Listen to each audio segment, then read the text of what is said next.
Good evening, and let's welcome Professor Sandra Mitchell, Distinguished Professor of History and Philosophy of Science at the University of Pittsburgh. Among other and many titles, she is past president of the Philosophy of Science Association and a fellow of the American Association for the Advancement of Science.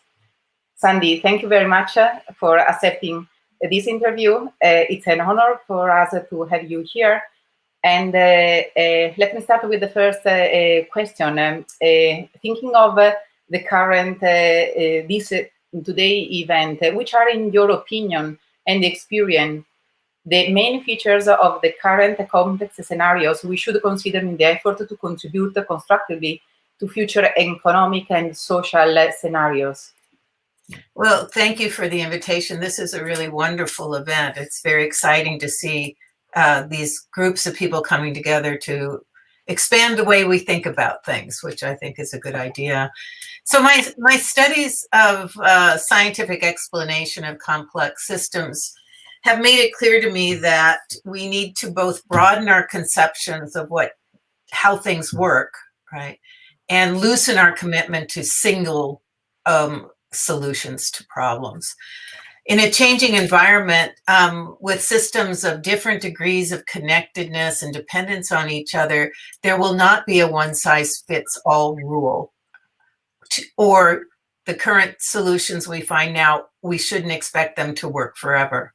Things are changing dynamically, both internally and with respect to the environments in which our healthcare systems, our economic systems, our educational systems, all of these, our political systems, all of these dynamically changing systems interact in ways that require us to change our understanding and our thinking, which is part of what I think this group is doing in these kinds of meetings. So one thing is we should expect the unexpected, and that means we need to develop capacities of quick adjustment and appeal to multiple, not singular strategies to respond to unpredictable challenges. And the ongoing coronavirus pandemic is really exposing many things about how we structure our lives and our societies, but it's also exposing the limitations on how to think about complex responses to challenging situations. So let me just give you an example, and these are in the US context because that's where I am, and they're very visible and salient to me. So in the US, we've witnessed a situation in which the different states like New York and Wyoming have experienced different needs for medical devices to manage the infection rate and the hospitalization rate associated with the virus. Now, their differences depend on different population densities, different existing resources, different timings of the onset of infections, and all of these things vary between the states.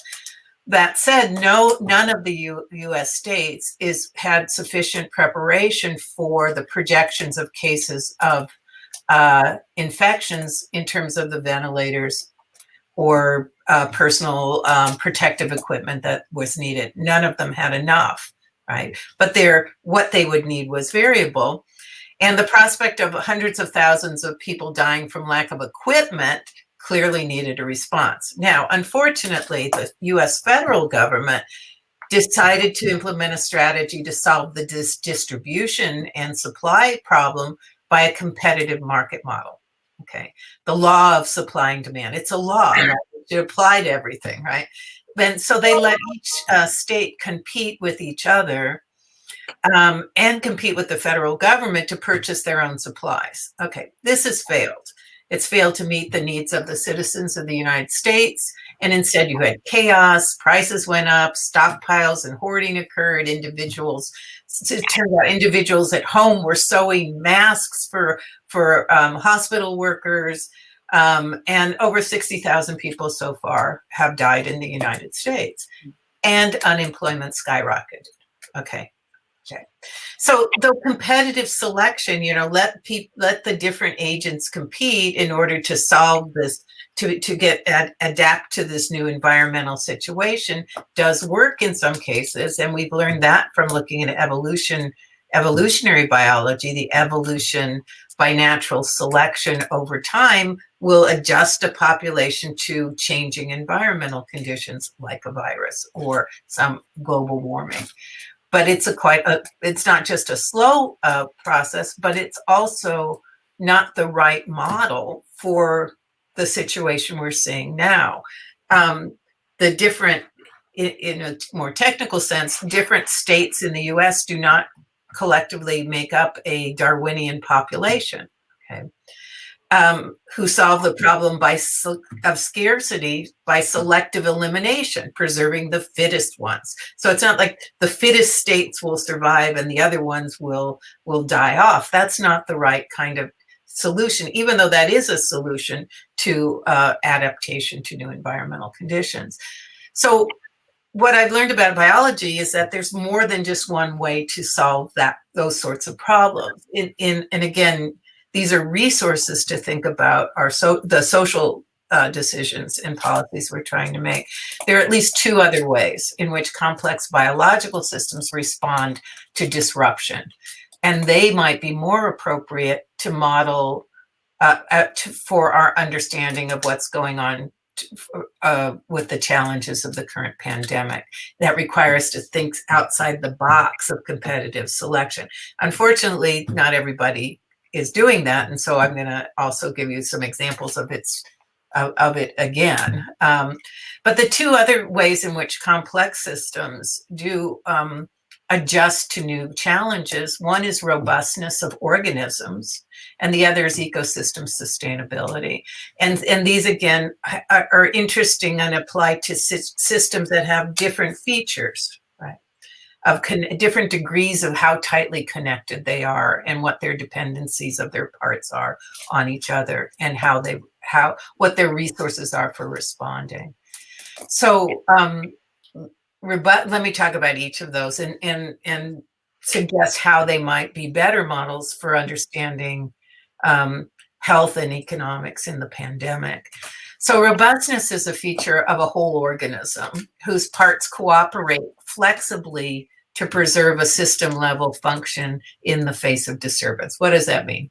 Okay, say there's a traumatic injury to a part of the brain. This can lead to the brain reorganizing the remaining healthy tissue, right, and reassigning function. Okay, so what that brain part that was injured did is now done by other parts of the system that originally had other jobs to do, right? The parts are not independent agents competing with each other, right, but subcomponents of a larger whole. So when disruption to one of the parts occurs, there's reorganization, repurposing, and coordination to restore function. And there's lots of examples. I won't go into more of the biological examples, but we see this from the gene level to the protein level to the whole body level. And you know very well in responding to cancer, the body and the tissue level, these are all responding in these flexible, repurposing, reorganizational ways. And part of the features that let it do that are plasticity and flexibility. Okay. Those are rather than a rigid fixation to how things work under normal conditions. It's a capacity to more quickly restructure, right? Not wait for evolution to select out the ones that aren't working and preserve the ones that are, but to actually in real time reorganize. And we saw some of this, I think, in the US when, for example, California, if we're still looking at states as the focus, when California and Oregon, who did not yet have high rates of infection and hospitalization, sent some of their ventilators, their medical equipment to New York during the height of their need. And then after New York plateaued in terms of hospitalizations, New York sent them back to Oregon and California with extra additional medical equipment so they could prepare for the increased patient need. Or there were over 95,000 healthcare workers who came out of retirement or moved from other states into New York, repurposed, reorganized their lives to move to where the need was for them to help address the hospitalization needs from the pandemic. So notice that these were not competitive selection dynamics, but rather flexible reorganization. So how components are related? Are they part of a whole together, maintaining, the health of all of the citizens, or are they competitive agents? The interdependence is one step towards understanding how to develop plasticity and respond to disruptions in connected complex systems. It's a different model, right? And for certain systems, that's a better way to think about how to meet those demands. And the third type is a response that focuses, that I think is actually from the outline, what many people are going to talk about in this event, is having to do with the sustainability of multi-system functioning and ecology, right, by means of finding dynamic equilibria. And that's another dynamical solution to a complex system meeting the demands of disruption or threats, right, to its persistence. Now, the components of these in an ecosystem, they are interacting, but notice they're more loosely connected than the parts of an organism, which are more connected, but they're not competitive independent agents. They're still working in a larger system. They perform different functions. You think of the nutritional functions or the carbon processing functions of ecosystem. There's different parts are contributing to different functions, but they're not as strongly independent as an organism. The different components operate at different spatial and temporal scales to optimize different values. Now, so again, the issue of scale is important for understanding how to think about responding to things like the pandemic. The global scale of the coronavirus and its impact is working at the same time as the local scale of small businesses who are using just-in-time purchasing strategies, right?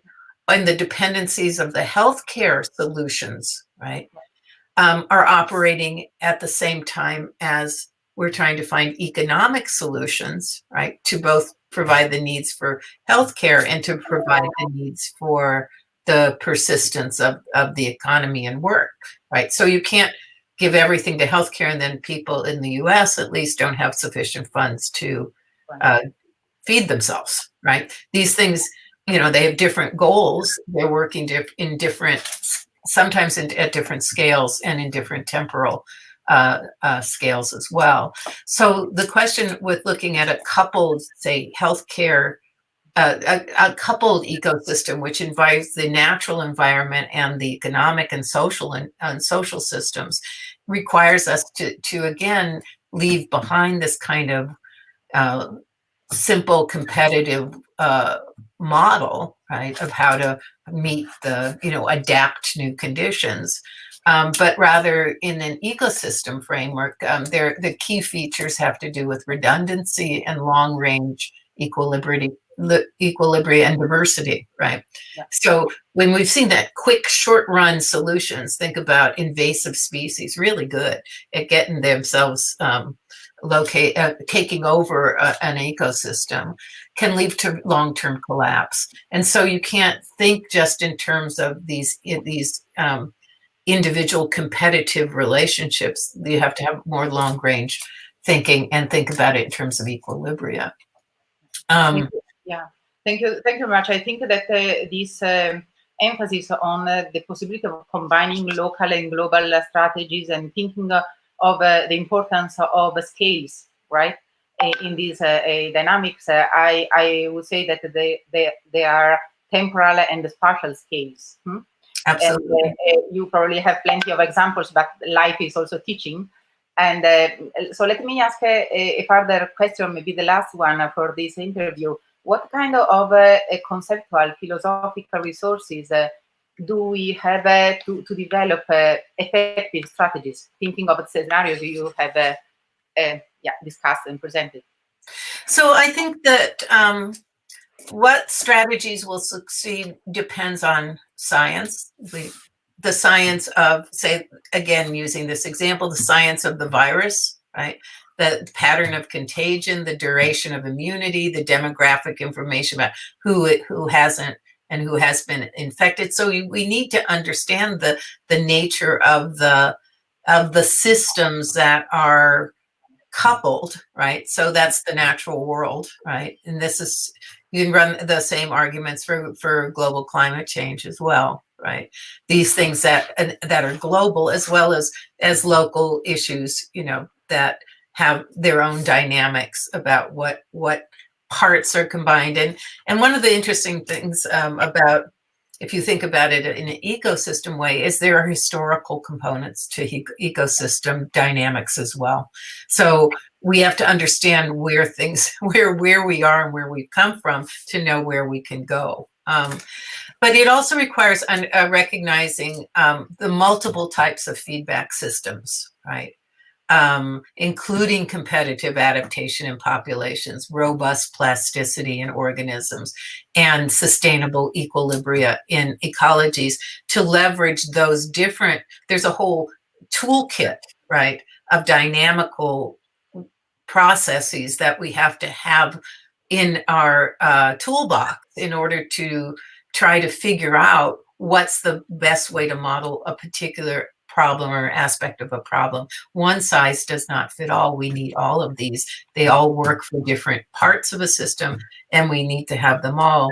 But there's another piece of the story too, which is that all of these dynamics in these complex models lead to forms of uncertainty, that we're never going to have all of the information to be able to predict what's going to happen with precision, certainly, especially if you're looking into the long term, right? We may predict for the next month or 2 months, but even then the rate of mutation of the virus might change everything up, right? The climate, if it has effects of climate on the virus spread, that might change everything up. So we have to be, in a way, expect the unexpected and prepare ourselves, right, to flexibly, dynamically, thoughtfully respond. And that goes against some of the standard, certainly in policy, in the standard ways in which we've thought, how do we decide what to do? We do cost-benefit analysis of our different options. We factor in the probabilities that the risk, this is risk analysis, the probabilities that this, if this happens or that happens or that happens, what will my outcome be if I adopt this strategy or that? And we really, in these cases of deep uncertainty, we have to give up the predict and act model and replace it with something that has been around for a while, and it's called adaptive management. It's both a learning by doing, and it's implementation, monitoring, responding, revising, and continuing through this kind of iterative, cyclical way of acting. It's really different, and it's hard. It's a hard sell sometimes because people want the solution, but the solution is itself changing with as we know more and as the conditions themselves change. And so I think, in a way, that what we need to change, not just our understanding of how the systems work, the natural systems, the coupled natural and social systems, not only understand their dynamics is one that has multiple strategies that we have to understand, but we also have to change the way we think of what a solution looks like. Yeah. It's not a one and for all time kind of. way of acting. Sandy, thank you very much as always, because it's really a pleasure always to listening to you. You're always very clear and very rich in your way also to apply, right? Philosophical conceptual tools to what is actually going on in reality in our societies at the economical, political, health care dynamics and so on. So thank you for joining us, and let's hope to meet soon again. Thank you very much.